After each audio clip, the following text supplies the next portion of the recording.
आज हम जिसके साथ पॉडकास्ट बना रहे हैं ये मेरा पर्सनली फेवरेट टॉपर है क्योंकि इसने ऑल इंडिया रैंक तो निकाला अंडर 100। इसका रैंक 71 था और साथ ही साथ इन्होंने बीटेक में ही 23 लैक्स का पैकेज क्रैक किया था कॉलकॉम का। और कोर में इसका प्लेसमेंट हुआ था डिजिटल प्रोफाइल के लिए। फिर भी इन्होंने बीटेक का प्लेसमेंट पे भी ध्यान नहीं दिया, पीएसयूज़ पे भी ध्यान नहीं दिया।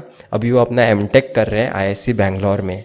तो ऐसे इंसान के मैं माइंडसेट के अंदर झांकने की कोशिश करूंगा क्योंकि आपको काफ़ी सारी इन्फॉर्मेशन दे सकती है कि पैशन को फॉलो करना कितना नेसेसरी है। सिर्फ पैसे वैल्यू नहीं रखते और खुद के बारे में सोचने चाहिए, खुद के बारे में पता होना चाहिए कि हमें लाइफ में आगे क्या जाना है, तो ही खुश रह सकते हैं। तो बहुत सारी डिस्कशन मैं करते रहता हूँ इससे, मुझे काफ़ी सारी इन्फॉर्मेशन पहले से पता है, फिर भी मैं आपको ये सारी इन्फॉर्मेशन देना चाहता हूँ। तो मैं जानना चाहता हूँ कि तुमने गेट के बारे में कब सोचा था और क्यों सोचा था, क्योंकि तुम्हें पहले से एक अंदाज़ा तो होगा कि मैं प्लेसमेंट क्रैक कर सकता हूँ तुम्हारे कॉलेज से।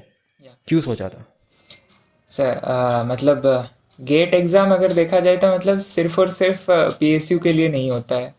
क्योंकि अब काफ़ी लोग ऐसे ही सोचते हैं कि गेट तो मतलब जॉब ही लेके हमें ख़त्म हो जाना है। वो तो वो तो एक दो बार में हो जाएगा ये, पर जो एमटेक करने के बाद जो एक्सपीरियंस होता है, वो 2 साल का जो एक्सपीरियंस होता है, जो रिगरस प्रैक्टिस होती है उसकी, वो कहीं और नहीं मिलती है। तो इसी वजह से और मतलब मैंने काफ़ी लोगों से इंटरेक्ट किया, फिर उसके बाद ये डिसीजन लिया कि मुझे एमटेक करना है करके। और मतलब क्वालकॉम में ऐसा एक अपॉर्चुनिटी भी मेरे पास था कि मैं while doing my job I can go for a MTech. Okay, मतलब पैरेलली में कर सकता था। पर वहाँ से फिर मैंने जिस जैसे मैंने बोला कि पैरेलली कर सकते हैं, उस तरह के एक सर हमारे थे, सीनियर थे, उनसे मैंने बात किया। और उन्होंने बोला कि मुझे 6 से 8 पर डे, एवरी डे 6 से 8 मुझे जाना पड़ता है और एमटेक की क्लासेस करनी पड़ती है। तो मुझे लगा कि अगर क्लासेस ही करना है तो मतलब ऑनलाइन ही होगा सब कुछ, सिर्फ और सिर्फ क्लास होगा, नो प्रैक्टिकल, सिर्फ थ्योरी ही थ्योरी, और एमटेक कर रहे हो और सिर्फ प्रैक्टिकल ही करना है, तो फिर वो सही डिसीजन नहीं लगा मेरे को। तो मैंने सोचा कि इधर जॉब करूँगा या एमटेक करूँगा, और दोनों पैरेलली नहीं करूँगा मैं, क्योंकि दोनों परफेक्टली नहीं कर पाऊँगा मैं। तो फिर उसके बाद डिड्यू मतलब अब सोचना था कि एमटेक या जॉब। अब जॉब मतलब ऐसा था कि जॉब तो एमटेक के बाद भी मिल जाएगा, पर अभी अगर ये अपॉर्चुनिटी मैंने छोड़ दी एमटेक की, तो फिर ये मुझे अब फिर से मिलने की उम्मीद नहीं है। तो इसी वजह से मैंने सोचा कि एमटेक अगर करना है तो इसी बार ही कर लूँगा।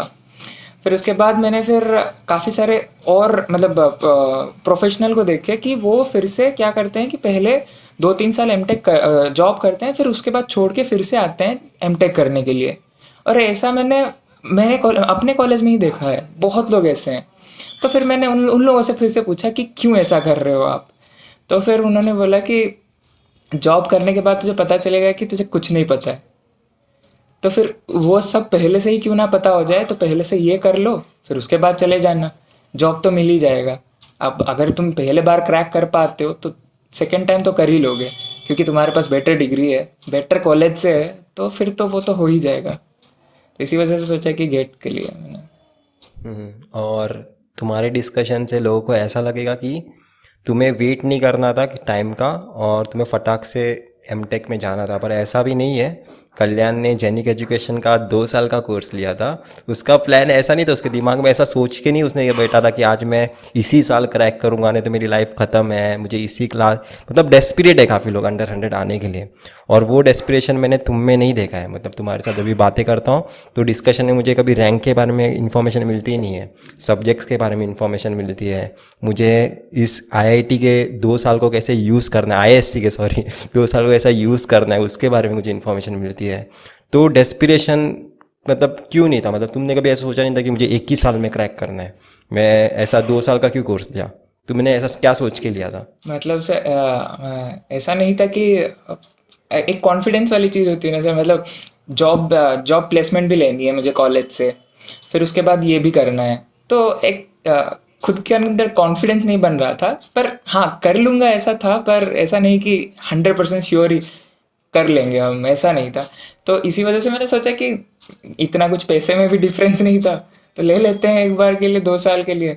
अगर हमारा नहीं तो किसी और का भी यूज हो ही जाएगा। तो इसी वजह से मैंने 2 साल का ले लिया। और रैंक तो सर मैंने सोचा भी नहीं था कि मतलब कभी रैंक इस पर्टिकुलर रैंक पे रैंक के लिए ही मैं पढ़ रहा हूँ, ऐसा कभी मैंने सोचा नहीं था। बस अपना दो, अपना 100% हर दिन दो, बस खत्म। हम्म।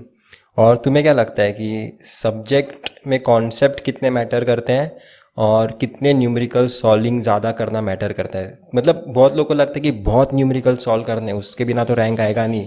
जब तक 15 मॉक टेस्ट भी मेरे ख्याल से अच्छा नंबर है। लोग तो 30 mock test, 40 mock test, 10 CBT, ऐसे सारे नंबर्स उनके माइंड में है। तो मैं चाहता हूँ कि तुम बताओ कि तुमने कितने टेस्ट सीरीज दिए थे और कितना ध्यान कॉन्सेप्ट पे दिया था। फिर मैं लोगों को ये भी बताऊंगा कि तुमने मेरा एक गलत क्वेश्चन भी मुझे करेक्ट करवाया था। तो वो सारी चीज़ें भी मैं बताऊंगा। पहले तुम बताओ कि तुमने गेट की प्रिपरेशन में कैसे किया था, मतलब अपना कंसंट्रेशन और कॉन्सेप्ट पे कैसे ज़्यादा तुमने ध्यान रखा। तो सर फर्स्ट ऑफ ऑल मतलब इतना टाइम नहीं था मुझे टेस्ट देने के लिए, क्योंकि अगर मैं टेस्ट दे रहा हूँ, कोई कोई भी टेस्ट दे रहा हूँ, तो उसको एनालिसिस करने के लिए भी उतना टाइम दे रहा था मैं। ऐसा नहीं कि सिर्फ टेस्ट दे के ख़त्म। तो टेस्ट उतना दो जितना मतलब तुम हैंडल कर सको, उतना टेस्ट का प्रेशर। फालतू का मतलब टेस्ट देने के लिए हम लोग ज़्यादा प्रेशर में रहते हैं कि मुझे 30 टेस्ट खत्म करनी है, तो 30 दिन मुझे लग जाएंगे, तो इसी वजह से 30 दिन से पहले मुझे सिलेबस खत्म करना है। ये मेरे दिमाग में था ही नहीं। तो फर्स्ट तो मैंने तो टेस्ट 4 ही दिए थे सर, टोटल 4। वो भी सिर्फ और मॉक सिर्फ टेस्ट, मॉक। मॉक टेस्ट बोलो, टेस्ट मतलब लोगों को समझ में नहीं आएगा। Mock test 4। सिर्फ मॉक टेस्ट 4 दिया था, सब्जेक्ट वाइज टेस्ट 0। कभी भी सब्जेक्ट वाइज टेस्ट दिया ही नहीं। और मेन बात यह है कि जैसे सब्जेक्ट वाइज टेस्ट में क्या होता है कि वही question previous year GATE question ही होता है, थोड़ा मोड़ा चेंज कर देते हैं, सब्जेक्ट वाइज टेस्ट के नाम से दे देते हैं। और इसी चक्कर में लोग सब्जेक्ट वाइज टेस्ट के पीछे भागते हैं, पर गेट के प्रीवियस ईयर को छोड़ देते हैं, इग्नोर कर देते हैं, उसके स्ट्रेंथ को सब छोड़ देते हैं। मतलब ऐसे सोचते हैं कि गेट का आ चुका है, फिर से क्यों आएगा। वो सोचते नहीं कि यही चीज़ आ सकता है, यही चीज़ ही आएगा एक्चुअली। तो इसी वजह से लोगों को दिक्कत ही हो जाती है। फिर उसके बाद मतलब जो जब भी मैं गेट के प्रीवियस ईयर क्वेश्चन करता था, उसको क्या करता कि जैसे कि कोई एक सब्जेक्ट हो गया, मतलब कोई एक सब्जेक्ट का चैप्टर मैंने पढ़ लिया, चलिए सोचिए कि डिफरेंशियल इक्वेशन पढ़ लिया मैथ का। तो फिर मैं डिफरेंशियल इक्वेशन का प्रीवियस ईयर क्वेश्चन का सेट बना देता था, जो प्रीवियस ईयर बुक में मिल जाता है, चैप्टर वाइज मिल जाता है। तो फिर वो चैप्टर में 30 क्वेश्चन है, लेट अस एज्यूम कि 30 क्वेश्चन है, तो 30 क्वेश्चन के हिसाब से टाइम सेट कर देता था मैं कि इसको 1 घंटा 10 मिनट में करना है। जैसे कि गेट के हिसाब से, गेट के क्वेश्चन के रेशियो के हिसाब से वैसे सेट करता रहता था। और थोड़ा सा कम ही रखता था, क्योंकि गेट में सारा सब्जेक्ट मिला हुआ रहता है, तो हमें सब्जेक्ट टू सब्जेक्ट स्विच करना पड़ता है, तो उतना टाइम तो हमें लगता है गेट एग्जाम में। पर यहाँ पे मुझे नहीं लग रहा है, और एक सब्जेक्ट का एक पर्टिकुलर चैप्टर का टेस्ट दे रहा हूँ, तो इसलिए मैं थोड़ा सा कंजर्वेटिव रहता था, कि टाइम को लेकर थोड़ा सा कंजर्वेटिव रहता था, ताकि छोटा मतलब 1 घंटा 15 मिनट आ रहा है तो 1 घंटे में ख़त्म करना है मुझे, ऐसा मैं टाइम रखता था। और उसको जब दे रहा था मैं, तब प्रॉपरली सब्जेक्ट वाइज टेस्ट जैसे देते हैं, एग्जाम जैसे देते हैं, वैसे फील लेकर देना था। आपको ऐसे सोचना नहीं कि प्रीवियस ईयर क्वेश्चन कर रहा हूँ, ये क्वेश्चन मेरे पास सब टेस्ट में आया हुआ है और मुझे करना है। तो ऐसे सोच के मैं देता था एग्ज़ाम। तो इस तरह से मैंने सब्जेक्ट वाइज टेस्ट को अवॉइड किया और प्रीवियस ईयर क्वेश्चन को इंक्लूड किया अपने स्टडीज़ में। और जब भी मैं जेनिक एजुकेशन का कोचिंग लिया था ना, तो वहाँ पे जब भी टीचर कोई क्वेश्चन दे रहे थे और उसको डिस्कस कर रहे थे वो, तो ये मुझे फ़ायदा हुआ कि मैं ऑफलाइन कोचिंग नहीं गया। तो टीचर का जो टाइम था, वो तो मतलब टीचर जैसे क्या होता है कि टीचर ने क्वेश्चन दिया और एकदम से आंसर बताने लगते हैं ऑफलाइन कोचिंग में। पर मेरे पास ये फ्रीडम था, मैं क्वेश्चन को एनालिसिस कर सकता था, उसके बाद मैं सोच सकता था कि इस क्वेश्चन को मैं कैसे अप्रोच करूँगा। अगर फिर उसके बाद मैं सॉल्यूशन जाके देखता था। पहले मैं अप्रोच करके फिर बना देता था, फिर उसके बाद मैं सॉल्यूशन देखता था, और सॉल्यूशन देखने के बाद फिर मैं मेरे अप्रोच को उनके अप्रोच के साथ कंपेयर कर देता था कि कौन सा सही है, कौन सा गलत है, और क्यों वो वाला अच्छा है या क्यों वो वाला खराब है। अगर नहीं भी, अगर कुछ कुछ चीज़ें ऐसी भी होती थी मेरे साथ कि मुझे अपना कॉन्सेप्ट पे ज़्यादा अच्छा लग जाता था, ये तो मेरा ही सही है, सर जो बता रहे हैं ये थोड़ा सा लेंदी होगा। तो इस मोमेंट पे मैं फिर से चंदन सर से कांटेक्ट करता था। चंदन सर मतलब आइडियल है मेरे लिए, मतलब ऐसा है कि कुछ भी दिक्कत हो तो Chandan sir the one and only solution है वो। ऐसा था मेरा जर्नी में, पूरे के पूरे जर्नी में उनका बहुत साथ रहे। तो उनको एक बार पूछ लेता था कि सर ये चीज़ मैं ऐसा सोच रहा हूँ, आपने ऐसा बताया है या कोई टीचर ऐसा बता रहा है, तो कौन सा अप्रोच सही रहेगा और कौन से तरीके से जाना है। तो सर बोलते थे उनको, देख कोई भी अप्रोच हो, आंसर सही पहुंच जाए और कम टाइम में अगर तू पहुंच रहा है तो फिर वो सही अप्रोच है तेरे लिए। ऐसा सोचना ही नहीं है कि टीचर ने बताया आंसर सही भी आ रहा है, दोनों मैच भी कर रहा है, पर उसका आंसर लेंदी हो सकता है, ठीक है, पर तेरे हिसाब से जो तुझे सही लग रहा है वही करना चाहिए तेरे को। तो ये एक चीज़ मैं फॉलो करता था कि कभी भी टेस्ट के पीछे मत भागो, और जो टेस्ट दे रहे हो उसके पीछे भागो रेदर। मतलब जो टेस्ट दे रहे हो उसको प्रॉपरली दो, उसको हम ऐसे ही उड़ा देते हैं। सिर्फ रैंक को देख के हम डिटरमाइन नहीं कर सकते कि जैसे कि एस या किसी किसी में भी कोई भी, मतलब टेस्ट देने के बाद एकदम से रैंक आ जाता है। वो टेस्ट रैंक कोई मैटर नहीं करता है, कुछ भी मैटर नहीं करता है उसको देखा जाए तो। वैसे तो मैंने एक दो फ्री टेस्ट भी दिया था बीच में। कोई एक केट्रिक्स करके एक चैनल है, उसका भी एक फ्री टेस्ट आया था, तो उसका वो भी दिया था। उसमें तो 700 रैंक आया था मेरा। तो रैंक कुछ मैटर नहीं करता है, वो एक जीरो फाइनल। ज़्यादा आ गया था। हाँ हाँ, वो फाइनल जो आता है वही मैटर करता है, और रैंक वो बीच में जो आता है वो तो कुछ भी मैटर नहीं करता है। क्योंकि प्रॉब्लम क्या है बताए टेस्ट सीरीज में, जो आईआईटीज के प्रोफेसर क्वेश्चन पेपर सेट करते हैं वो बेसिक्स को ध्यान में रख के एक स्टोरी फ्रेम करते हैं। हाँ पर ये लोग आईआईटीज का टफनेस मैच करने के चक्कर में बेसिक्स पे ध्यान नहीं देते, टफ कॉन्सेप्ट पूछते हैं। टफ कॉन्सेप्ट और बेसिक्स को ट्रिकी बनाना दो अलग अलग चीजें हैं। हाँ टफ कॉन्सेप्ट तो टफ ही है ना, मतलब वो तो सभी के लिए टफ होगा।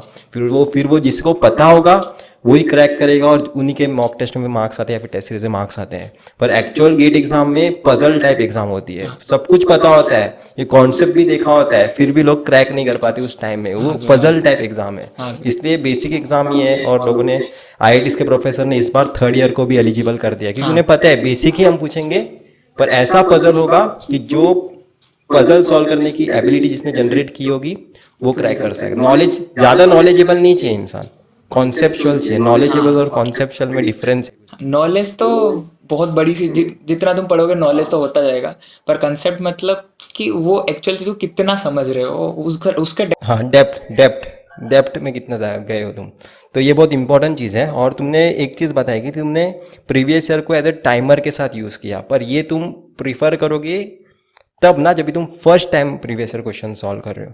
जब भी पहले से आंसर पता चल गया तो भी वो टाइमर कुछ मैटर नहीं करता। तो लोग अभी टाइमर लगा के देखेंगे कि और खुश होंगे, पर ये अभी के लिए नहीं है, ये तब के लिए जब आप first time previous year question solve कर रहे थे।